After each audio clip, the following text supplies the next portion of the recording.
Welcome back. You're watching the best mid-morning show on television, Xpressive show. Today, our guest is one that has been in the news for simply doing his job. Today, we'll get a better understanding on what exactly he does. He's a lawyer, he's a Ghanaian politician, and he was in the 3rd and 4th Parliament of the 4th Republic of Ghana, and he was representing the Brekum constituency. Captain Nkrabea Efa Date is our guest on the show today. Welcome, Captain. It's good to have you here. Thank you very much. I love your smile or your laughter. It's laughter for rich people. Do you know that? Anyway, your name, Nkrabea Efa Date. I mean, the Nkrabea and the Efa, that's more like Akan, but the Date, it sounds more like Ghana Dangbe. Am I right to say that you are from 2 regions of Ghana? Well, possibly you are right. Because I was named, the Date is my father's name. Right. And my father's father was Nana Brekum, who was, he ruled in 1880 to I think 1905 or thereabout. And since I came to Achimota, I've heard some people call that, some in Equapim, some in the Pram area. So I would say that is a national name. So you're a national person, more or less. Yes. So let's talk about you as a member of parliament. I mentioned in my intro that you're in the 3rd and 4th Parliament, and you served from 2001 to 2009. Of course, you served the good people of Brekum. We want to know today, I mean, for my younger viewers watching, I mean, what are the significant developments you made in that electoral area? Well, I must say that the period 2001 to 2009 is the most exciting period in my life, because I was both a minister and a MP for Brekum, and I wanted a longer term in Brekum, so I made sure that during my 8 years, in fact, I did a project in every community in the constituency, and I also made sure that the name of Brekum was on the lips of almost every Ghanaian, because I was extremely very vocal in Parliament, because I wanted the people of Brekum to know that their representative in Parliament was in inverted commas working, and I had a big laugh when one day I met the information service director in Brekum at was it a funeral or something, and he said, "Captain, we don't want you to mention a name in Parliament. So every weekend we go to show films in Jinijin, your hometown."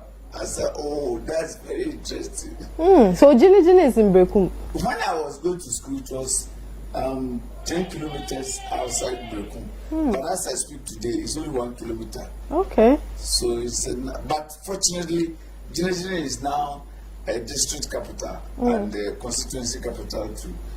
Brekum has not been broken into 2. Brekum East and Brekum West. Right.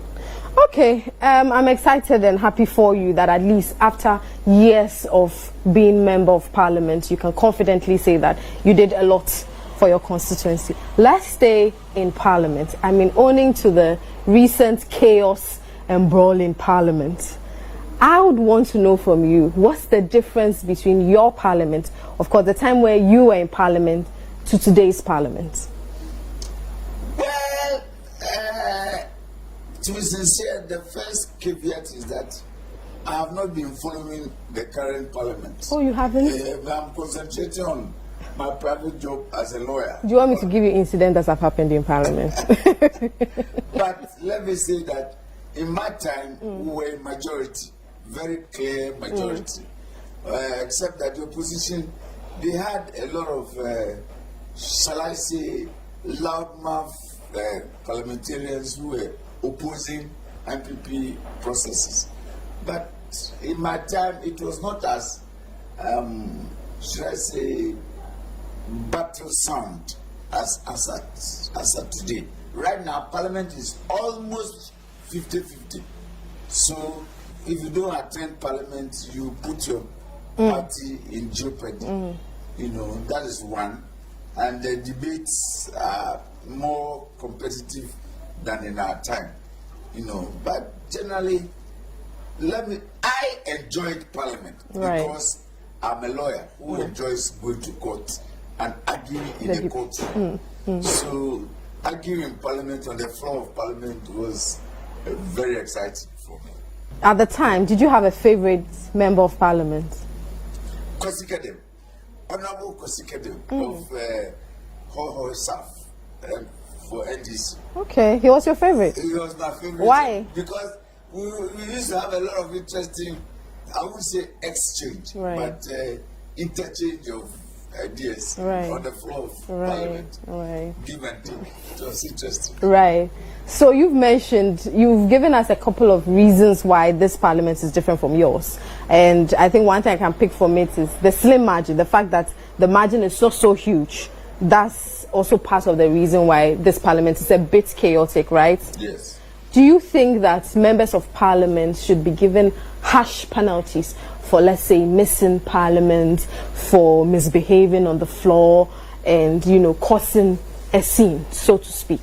You know, I'm a politician, and I must be faithful to my profession. So it's difficult to give a very sincere answer. But let me say that there are standing orders for parliament, and those standing orders need to be enforced.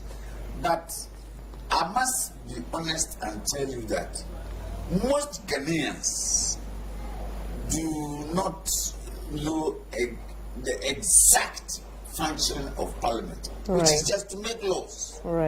Just to make laws for Ghana. When you talk of development projects in the constituencies, it is the task of the DC, the MCs, and so on. But ours in parliament is to talk and put the government on its toes and make laws. You see, and what I saw in parliament is that if you're a young man with a young wife and young children and just trying to start life or make life, parliament is not a place for you. Parliament is not a place for you. Parliament is, in my view, and from my experience there, is meant for people who have almost made it in life. They are not there to make money, but just to make a name, just to serve the people. So you can spend 3 hours, 4 hours sitting there debating and debating and debating. But I remember when I first entered parliament, 2001, before I was named a minister in February, especially January, I was a very active court-going lawyer. Really? Very active, with a lot of court cases that I had to handle. Meanwhile, I had to go to parliament. And I'll go to parliament, sit there, and they'll raise one subject, and we'll talk for hours. And when, with my military background, I thought this is something that should be disposed of in 5-10 minutes. And we'll be debating, and this member will stand up, and this member will stand up, and the speaker, Peter Lajete, will have time for almost everybody. You know, but later, when I became a minister, I stopped practicing completely. And I was concentrating on parliament, and then going out, attending rallies, and then I realized that parliament is for those who have made it already in life. And believe you me, I'm being sincere. I started building my private house in Kaswa before going to parliament. I reached roofing level. Then I entered parliament. For 8 years, I could not roof the building. 8 years. Because every money that came into my hands was for my constituency, politics, this and that. Immediately I left parliament, 3 months. As a court-going lawyer, I had money, roofed my house, and moved my family into it. You know. So, and this story I'm telling you, a lot of colleagues have also told me that parliament is not a place to make money. So if anybody wants to make money, it's not in parliament. Don't go to parliament.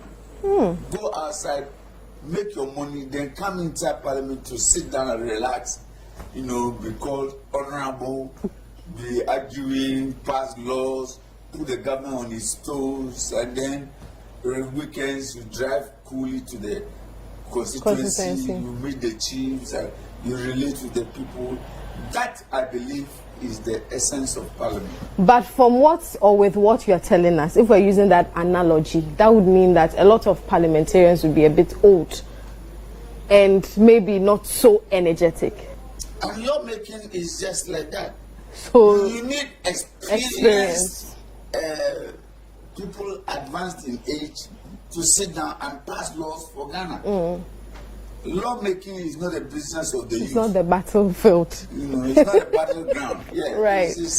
You must have the patience to, and you know, most parliamentary work is done in committees, and the committees, they take time to examine every word in every act, and it's a tedious job.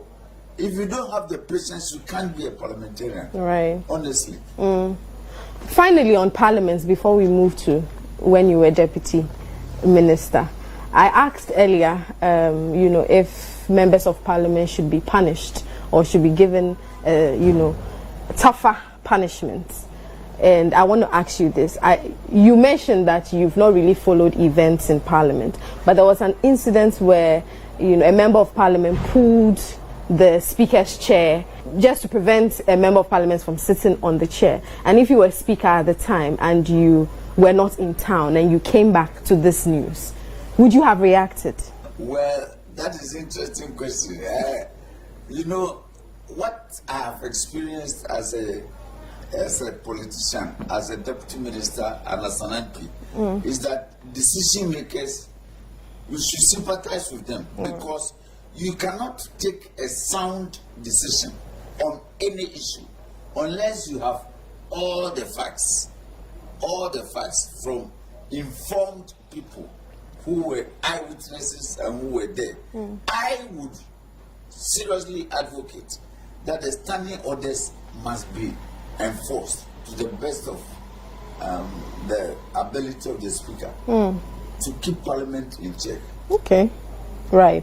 Let's still stay in your active days of politics. You were a deputy minister in Kufuor's regime, and so I'd want you to compare Kufuor's regime and now Akufo-Addo's regime, considering the tough economic woes we are facing. Well, you see, to make comparison is difficult because every leader has various circumstances, you know, that impacts his administration, and every leader's makeup, his upbringing, the experiences he has had, the schools he attended, they all make up the personality of the leader, and the challenges that confront him. It's not easy, you know. For instance, right now, one incident that I think nobody ever predicted is the Russian-Ukraine war, which is so far away that one would expect that what if Moscow and Kiev in Russia, they are having their problem, what has that got to do with Jene Brekum or Sekendi Takrade or Wale or Navrongo? But then it was during this war that I noticed, or I had information that Kiev, and for that matter, Ukraine, is almost the breadbasket of the world. Almost the breadbasket of the world. And that they export grain in huge quantities. So that means those of us, like in Ghana, who like bread, we are affected indirectly. And then you talk about oil. And the way the war has impacted the world economy, I sympathize with leaders. And nobody thought of COVID-19 breaking out, and for the first time in the history of the world, churches were closed, and whole countries were put in prison, lockdown. You cannot move from your house, you are compelled to stay, and all these have adverse effects on the economy. And so, sitting down here as a private lawyer working, I can honestly sympathize with whoever is the leader of a country, because you didn't anticipate these difficulties. So how do you address them? And the bottom line then comes to the quality of your ministers, the quality of your staff, those who advise you, those who keep you on track. And you are the only person who can decide who should advise you. Because if I don't like your face or your makeup, or I wouldn't want you to be near me to advise me. Well, so that's how it goes. So do you think we should be lenient on our presidents, if that's the case? Because people are complaining that the country is tough. They can't eat 3 times a day. Life is not easy. And life has never been easy, except that for some of us, like me, I'm a private lawyer. And as a private lawyer, doing my work as a private lawyer, and I enjoy being a lawyer because of the controversies and the debates and so on. So me, by the grace of God, I thank God I'm a lawyer. Do you eat 3 times a day? Do I eat? 3 times a day. Oh, by God's grace. By God's grace. You're able to afford 3 square meals. Then you are not part of us, because we do 011. By God's grace, I'm a lawyer, don't forget. It's true. It's true. I like that. God-going lawyer. So you love controversies then? Because you just said you love controversies. Yes. You always want to be, people should talk about captions. Controversies, you put something down. Why should this camera be yellow? Why not black like this one? I prefer yellow. Or I'm me a father. My favorite color is green because of my military. So then you say yellow, and then it sparks up a debate. Then we see who has a stronger point. That's what you love. I see. I understand why you're a lawyer then. In President Kufuor's regime, you were Deputy Minister of Interior. For local government and for interior. Right. I want to concentrate on the interior because I want to believe that you had enormous, experience in the internal security of the country. Am I right? Yes. I was Deputy Minister for Interior. Okay, so as a former military captain as well, would you say the security apparatus, have they failed Ghana in fighting Galamsey? In fighting Galamsey? In fighting Galamsey. Oh, okay. In fighting Galamsey. Yes, please. I don't know whether I can competently answer this question. Okay. I'm saying so because me, Ifadate, where I come from, Brekum, Galamsey is a strange word because we don't see it in that area. All right. So, in fact, I know there are a lot of gold deposits in Brekum and its environs, but they are not being mined. Right. But as I travel around Ghana, going to court and attending funerals and so on, especially in the Ashanti region, especially in Amansie, Obuasi, Akrokeri, those areas, gold deposits are in huge quantities, and Galamsey is very, very, very intensive. Indeed, gold digging, gold mining operations illegally is so endemic in this country that I think to deal with it, we need a total national approach. I remember so well one day in the office as Deputy Minister for Local Government, Kojo Banredu, Minister for my boss, who was the minister. He suggested to me that, look, Captain, why don't we form cooperatives of Galamsey operators so that we recognize them and then control or regulate their operations? He was MP for Konongo, And I know there are some Galamsey operations in Konongo area. Well, I didn't actively support or contribute to that idea.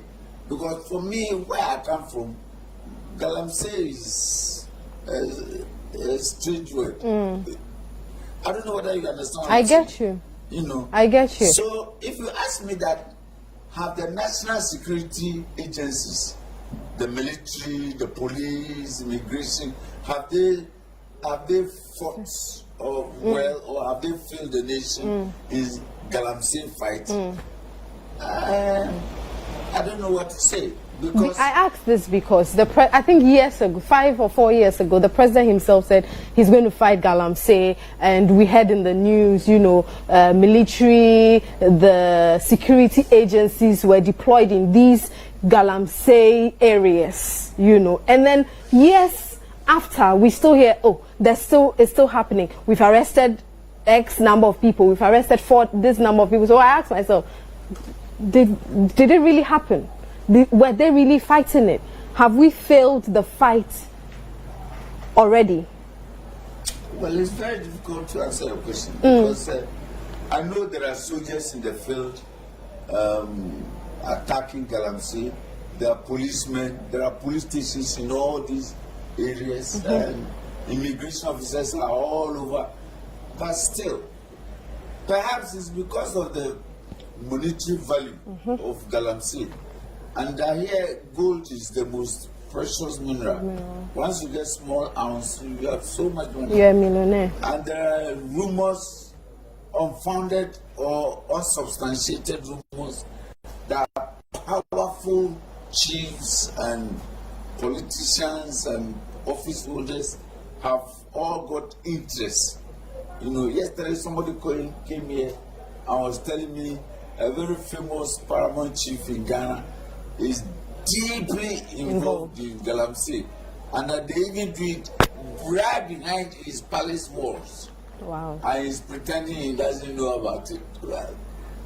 Well, but to be sincere with you, me in Krabia Fadate, when you talk of Galamsey, it's a strange It's a strange word to you. Because Brekum, there's nothing like that there's there. nothing like but that. you live in Ghana, so you've heard. So I want to ask you, if you were Minister of Interior, if you were IGP or the Chief of Defense Staff or Minister, I mean, what would you have done to fight this menace?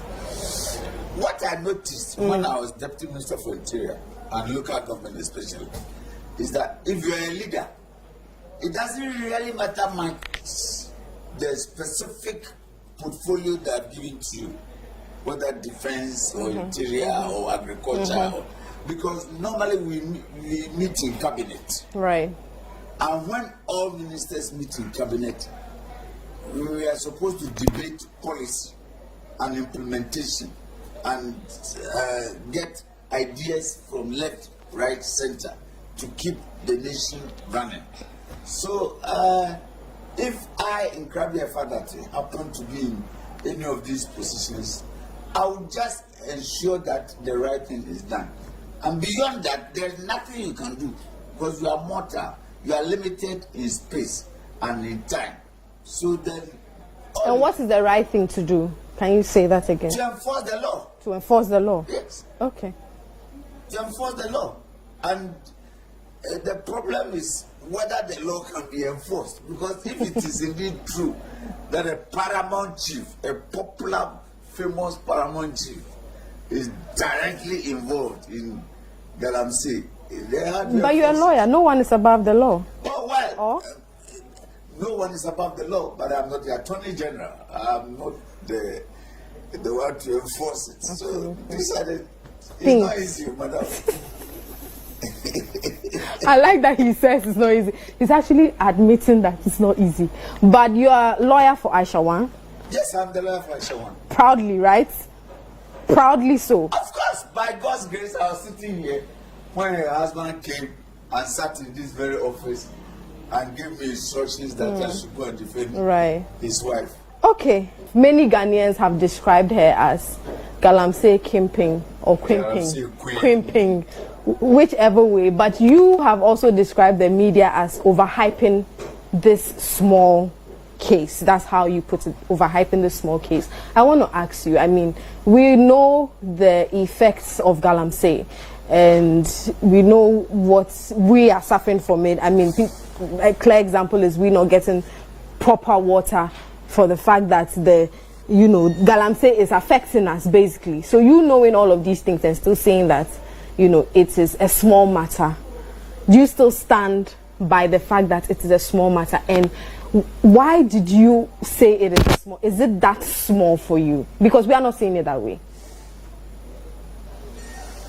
Madam, don't forget that I speak not as a politician at all, but as a lawyer. Absolutely. And within my confines, within my glasses, within my horizon as a lawyer in this office, my problem, and I believe every court-going lawyer will agree with me when I say that the most serious offense in the law books is an offense we call murder, when you kill somebody allegedly, and the conviction carries death sentence. Right. So in this office, I thank God that I'm having quite a number of murder cases. I get worried in them. Anytime the next day I'm going to do a murder case, I try to be very smart, because if I lose, my client is going to face death sentence. But apart from murder case, all other cases, fraud or stealing or Galamsey, mining without mineral license, they are relatively small matters, small cases in my scheme of things. Right. Because touch wood, if I should lose this case, my client will be sentenced to imprisonment. And that would even not maybe 5 years, 6 years or something. So this is no matter. Oh, so you were strictly talking about the law? Yes. Okay. So if you were not the lawyer of Aisha Huang, would you still describe the matter as a small case? Well, I don't know how I would have described it, because if I were not to have been a lawyer, I would not know that there are more serious court cases than merely mining without license, right, or merely selling minerals without license, right, like driving without license, or by selling something without license. That these are relatively small matters. I'm talking of murder, treason, rape. Don't go there. Right. I think because the matter is in court as well, I wouldn't want to ask things I'm not supposed to ask, just to be in contempt of court. But is there anything you would want to tell us in relation to Aisha Huang's case before we move on? Oh, the only thing I want to say in relation to Aisha Huang's case is that I want viewers to know that every human being, once you are accused of an offense, you are entitled to legal defense. In fact, the law is such that even the government can appoint a lawyer to defend you. Right. And in particular with Aisha, don't let us forget that Aisha is a foreigner. Even though she's married to a Ghanaian, she's not a Ghanaian national. It doesn't change anything. The fact that she's married to a Ghanaian, does it change anything? It doesn't change anything, except to say that even though it doesn't change anything, there are a lot of Ghanaians outside Ghana, and when they get to the law, they need lawyers. So we should appear to be fair to everybody. That's all I'm saying. Who is this Aisha Huang's husband you keep mentioning? Is he somebody we know? I never knew him until he came here and sat on this my visitor's chair. Right. He's a Ghanaian prince, and he said he did master's degree in China, and that's where he met her and married her according to customary law. Right. And he's from Kumasi. He's in Kumasi now. Okay. He came here and he called me from Kumasi. So to the best of my knowledge, he's a Ghanaian. I think we can now pause on Aisha Huang's issue and let's move to a much more relaxing topic. I want to find out from you. I'm sure you followed Nana Akufo-Addo's governance and you are familiar with some of his ministers. Do you have any favorites? Do you think there's one minister that has stood out in Akufo-Addo's governance? Oh, madam, I am an MPP member. Not just a member, I'm a leading member of MPP. And you are asking me to do an examination of my government's ministers. I'm not too sure you are being fair to me. I think all the ministers are doing well. Okay. They are doing very well or just well? I know they are doing well. They are doing very well. They are doing very well. They are doing very well. Okay, I like that. He said they are doing very, very, very well. So you mentioned, you didn't say very. I didn't say very. You said very well. You said they are doing very well. You mentioned that you're a leading member of the MPP, and very soon MPP will be going to the polls to elect a flag bearer. And you have said that it will be very tight for you to say you would either go for Bawumia, that's the vice president, or Trade Minister Alan Tremantin. But what I want to ask you is your advice to the thousands of electorates or delegates who would go to the polls to vote for a flag bearer. What would be your advice to them? The advice I'll give to all Ghanaians going to vote, especially new patriotic party members, those who will be selected as delegates to go and vote for a flag bearer, I want you to think of 1, the nation Ghana. 2, you should think of the party. And then 3, you should think about how we can get our nation on the move. Now, I think that the best person to lead the party is one who can bring us victory, one who has a national appeal, one who has demonstrated over the years that given the opportunity, he can pull together all MPP members under his umbrella and then guide us to fight a battle. You know, leadership means more of working with all manner of people, how to bring various shades of opinions together and move forward. It's not easy. So there are some who enjoy, you know, I must confess, some people want to be school prefects, others want to be headmasters. Now, a politician as a leader must be a headmaster, not a school prefect. Because school prefect, you cannot make laws. You just sit there and the system is moving and you are just enjoying the paraphernalia and the fantasy of being school prefect. But headmaster, everything is under your thumb.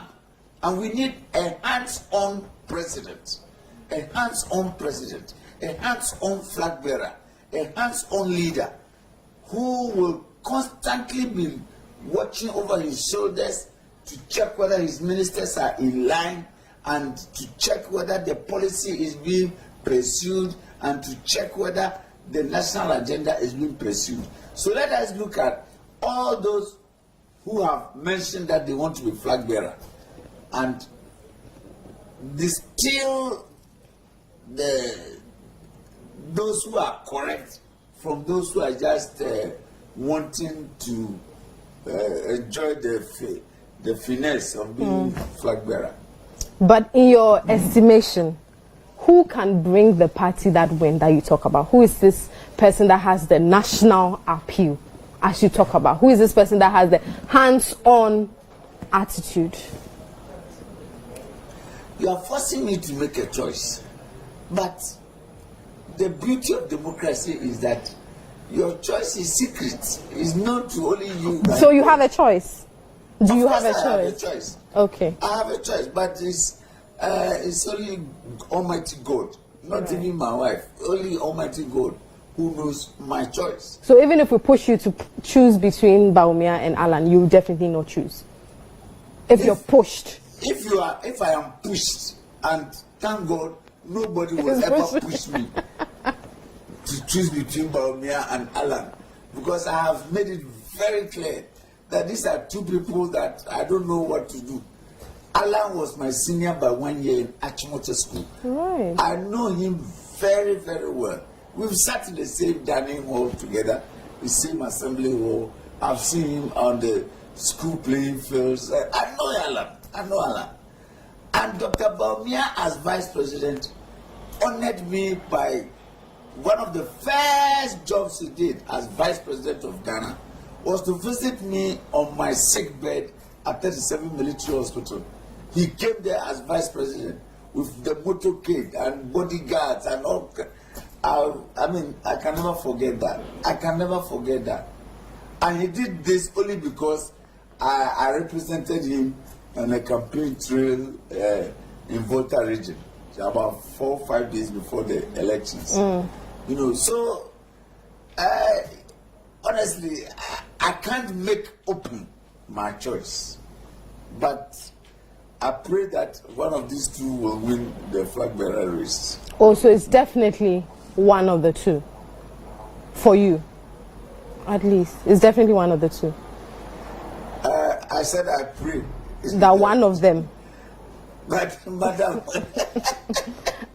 I think we'll respect your decision, keeping it private, but I think we have a fair idea of where you belong. Let's get a bit lighter. I've watched you on TV several times. I've watched your interviews. I have watched you on, you know, campaign platforms. And anytime you're coming, you start with a song. I've forgotten the song a bit, but I know if I remember it, I know how to sing it. Can you please help me with the song? Ma jenga uradieni wapirena suwase watie me paipo na odi mesi yobo tanso odi menanya tintimpo se mere yasida na odi ejuma she mano ejom fo bi aye yiyum a eti asi me mama sayatinika na wa janga betu ano na wa ye ugwanko bia shiranka onipa odene hutu ewura deso na otwenani medie meboni dindame bora dinidi mewane su achire amansainina efise oye ura efise oye ura na chirine nani. Okay. Obinti se onu oye titi nyame. Is there a reason why you love this song so much? Madam, I love this song, and I am supposed to love this song because, but for Almighty God, I would have died long ago. I keep saying in churches, anytime I have opportunity, in giving testimony, that God has saved me from 3 assassination attempts. Soldiers actually came wanting to kill me, but God saved me. I have been arrested and handcuffed 5 times as a prisoner.